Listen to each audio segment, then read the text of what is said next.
sarosās tie ļaudis, kas savos datoros izmanto Windows Vista operētāju sistēmu. Izrādās, ka Vistā ir iekļauta parental control, jeb kontrolas funkcija vecākiem, kas ļauj kontrolēt savu bērneļu aktivitātes pie datora. Šis iebūvētais kontrolas risinājums nodrošina gan tikai daļai interneta satura filtrēšanu, jo ar krievu un latviešu valodas nevēlamajām lapām tas netika galā. Toties papildu funkcijas gan te ir visai noderīgas.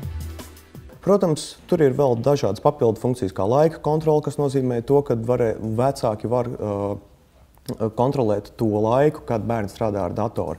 Tas ir neļaut viņam strādāt naktīs, vēl vakaros vai agrā no rītiem. Kā zināms, mazie mums ir diezgan žiperīgi, un lai papētītu pasauli, mostās arī pa naktīm augšā, pa kluso slēdz iekšā datoru un strādā, kamēr vecāki saldi guļ. Vēl pastāv iespēja nobloķēt arī jebkuras nevēlamās programmas, kuras negribam, lai bērns izmanto.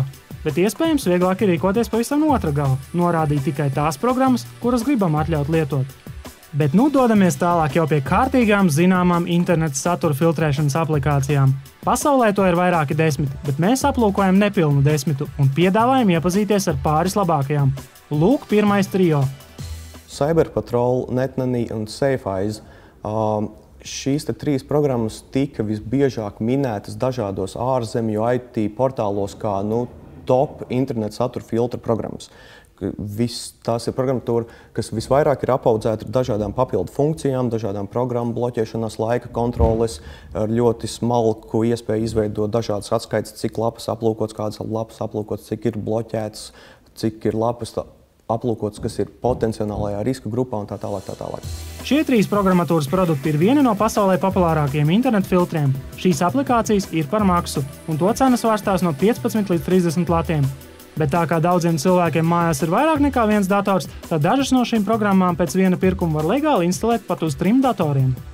Visas programmas principā dara savu darbu, bet arī pasprūk cauri dažādas lapas, ja runājam tieši pie internetu filtrēšanu, pasprūk daudz dažādu raksturu lapas, tieši tās, kur, kā jau es iepriekš minēju par Windows Vista interneta filtrēšanu, kad tur, kur kaut kāds tāds, agresīvais saturs miksējās kopā ar izklaidi. Erotiska rakstura fotogrāfijas, agresīvās fotogrāfijas kaut kādos izklaides portālos. Un te atkal pieklibo tieši tas, kad visvairāk tiek izlaists cauri lapas latviešu un krievu valodā. Protams, tāpat kā Windows Vista, tāpat arī šīm 3 programmām pastāv iespēja izveidot to saucamo melno sarakstu. Ja ir zināmas tādas lapas, piemēram, tās pašas latviešu lapas, varam savadīt visas adreses iekšā. Dažām programmām ir pat iespēja, lai viņas lapās meklē sliktos vārdus. Un tad mēs varam visus latviešu valodā sliktos vārdus, ko vien spējam iedomāties, varam pasēdēt, varbūt pusstundiņu savadīt visas iekšā programmā un tad skatīties, vai tas strādā vai nē. Bet tā programma, kā sākotnēji ir uzinstalēta, tā viņa nespēja, teikt tā 20, 30, 40% tā nosacīt skatoties pasprūk cauri. Nākamais apskata dalībnieks ir Kaspersky Internet Security, kas atšķirībā no iepriekšējiem 3 variantiem ir spējīgs arī filtrēt interneta vietnes latviešu un krievu valodā. Kaspersky iekļautais interneta filtrs ir diezgan tāds vienkāršs un pieticīgs konfigurācija. Viņam ir varbūt tāda nedaudz no parasta lietotāja skatu punkta ir diezgan tāda, varbūt, sarežģītāka. Nav tik vienkārši saprotamāk, bet tas interneta filtrs strādā.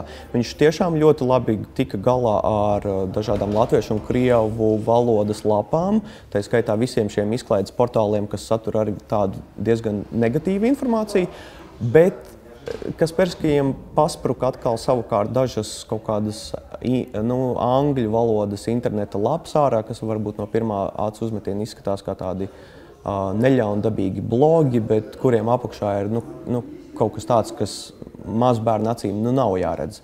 Līdz ar to Kasperskijs arī savā ziņā paliek tā kā līdzvērtīgs konkurents visām iepriekš minētajām programmām.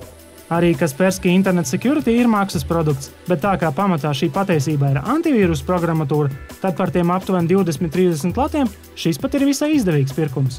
Taču, kā jau mēs zinām, pasaulē tomēr arī pastāv bezmaksas programmatūra, un, ja ļoti cītīgi pameklē, tad kaudzēs starp vecām, vājām un aizdomīgām aplikācijām mums tomēr izdevās atrast vienu pārsteidzošu labu eksemplāru – K9 Web Protection.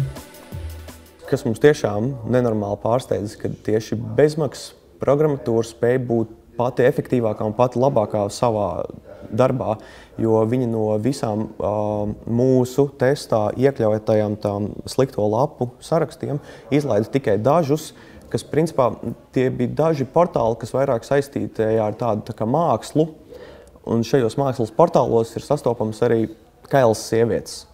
Un varbūt tehnoloģiski šādu saturu ir tiešām ļoti sarežģīti izfiltrēt, bet šie portāli, šīs lapas izspruka cauri visiem interneta filtriem. Tā skaitā arī K9, bet K9 tika galā ar visām pārējām lapām, gan angļu, gan krievu, gan latviešu, gan izklaides portāliem, gan to izklaides portālu atsevišķajām tām sliktajām, negatīvajām sadaļām tā tālāk.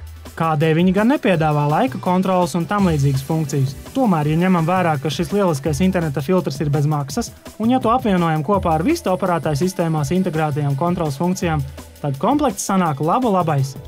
Tik, cik jāveic programmatūras instalācija, un ja arī kāda sliktā lapa tiek cauri, to gluži vienkārši jāpievieno melnajam sarakstam.